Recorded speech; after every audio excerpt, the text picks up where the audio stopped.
మీ business ఏదైనా మీ ఊర్లో promotion చేయాలంటే అది సుమన్ టీవీతోనే సాధ్యం. ఇప్పుడే సంప్రదించండి.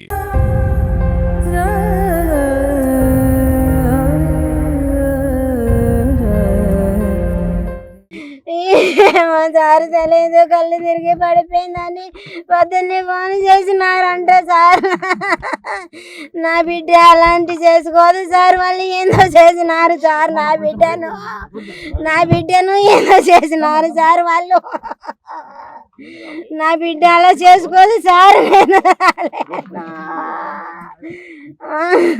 ఏందో చేసినారు వాళ్ళు. నిజంగానే నా బిడ్డ అట్లా చేసుకునేది కాదు సార్, ఇట్లా చేసుకునేది కాదు. ఏమున్నా బాగా చెప్తాది, ధైర్యంగా చెప్తాది సార్. ఏదో కాలేదు, ఏమి చెప్పలేకుండా పోయింది తల్లి. ఫ్రైడే చేసింది సార్, శుక్రవారం రోజు చేసి వాళ్ళ నాన్నతోనే మాట్లాడింది సార్. బాగుండా నాన్న అని చెప్పింది. నాకు ఇంకా టైం లేదని పెట్టేసింది సార్, నాతో మాట్లాడలేదు.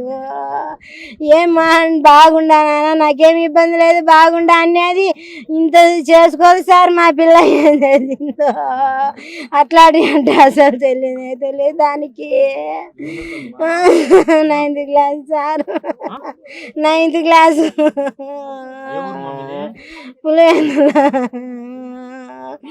నా మీదే పోయింది సార్. ఏందో చేసినారు. ఈసారి జాయిన్ చేసినాం సార్ ఆడ. ఏం లేదు సార్, ఊరికి తలనొచ్చిందంటే వచ్చి చూసి పెట్టినాం. ఇంటికి వచ్చావంటే రాని అన్నది. బాగున్నది సార్, బాగుండా అని చెప్పింది. ఇట్లా అయిపోయింది సార్. రేపు ఈ వారం వద్దులే, మళ్ళీ వారం రాండి అనేది సార్ మాతో. ఇట్లా జరిగిపోయింది అనుకోలేదు సార్ మేము. ఇంత అన్యాయం చేశారు అనుకోలేదు నేను. వాళ్ళని నమ్మి ఈసి పెడితే ఇంత పని చేసినారు. మా పాప చైతన్య స్కూల్లో కేశవంలో చదువుతుంది కడప. నాకు ప్రిన్సిపాల్ మేడం ఫోన్ చేసి ఈరోజు మార్నింగ్ 7:55కు మీ పాప కళ్ళు తిరిగి పడిపోయింది, స్కూల్ కాడికి రమ్మని చెప్పారు. మళ్ళీ 2 minutes తర్వాత మీ పాపను మేమే హాస్పిటల్కి తీసుకుపోతాము, ఎక్కడ తీసుకోవాలో చెప్పండి అని చెప్పారు.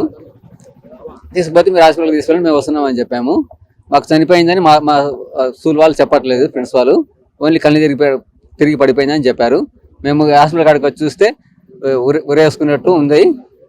వాళ్ళు చెప్పారు, మళ్ళీ తర్వాత ఉరేసుకుంది, బాత్రూంలో ఉరేసుకుంది అని చెప్పారు. బాత్రూంలో ఉరేసుకుంది మాత్రమే చెప్పారు. ఎలా వేసుకుంది, ఏం వేసుకుంది వివరాలు ఏమీ చెప్పలేదు. చదువు పరంగా ఏం చెప్పలేదు. కేర్ టేకర్ తిడుతుంటుంది ప్రతిసారి, అనవసరంగా తిడుతుంటుంది, ఏం చేయకపోయినా తిడుతుంటుంది, బాగా ఉన్నా కానీ తిడుతుంటుంది అని చెప్పేది. ప్రిన్సిపల్ మేడం కూడా కంప్లైంట్ చేశాము ఆ కేర్ టేకర్ మీద. కేర్ టేకర్ మారుస్తాను, ఇంకో కేర్ టేకర్ వేస్తానని చెప్పారు. 2-3 సార్లు కేర్ టేకర్తోనే గొడవ, కేర్ టేకర్ తిడుతుంటుందని చెప్పాది మా అమ్మాయి. ఈరోజు ఉదయం 7 గంటలకు మనకు ఊటుకూరు బైపాస్ రోడ్లో ఉన్నటువంటి చైతన్య రెసిడెన్షియల్ స్కూలు KS7 బ్రాంచ్లో కే Jashwanthi 9th class, daughter of Ravishankar Reddy, native of Pulivendula అనే అమ్మాయి సూసైడ్ చేసుకొని ఆత్మహత్య చేసుకుంటే కాలేజ్ యాజమాన్యం వాళ్ళు హాస్పిటల్కి షిఫ్ట్ చేస్తే వైల్ అండర్గోయింగ్ ట్రీట్మెంట్ చనిపోయిందని చెప్పేసి మనకు ప్రాథమికంగా ఇన్ఫర్మేషను. బట్ పేరెంట్స్ ఫిర్యాదు మేరకు, కంప్లైంట్ మేరకు వాస్తవాలు తర్వాత ఫర్దర్ ఇన్వెస్టిగేషన్లో తెలుస్తాయి. ఇంకా ఇన్వెస్టిగేషన్ స్టార్ట్ చేయలేదు. మనం ఇన్వెస్టిగేషన్లో తెలుస్తాం ఏంటనేది. మనకు ఇప్పటివరకు ఉన్నటువంటి సమాచారం అది. ఫర్దర్గా ఏదైనా ఉంటే మళ్ళీ మీకు తెలియజేస్తాం. అమ్మాయిది పులివెందుల, అంటే అమ్మాయిది సొంతూరు పాలూరు అని తెలిసింది, పులివెందులలో ఉంటారని తెలిసింది ఇప్పటివరకు.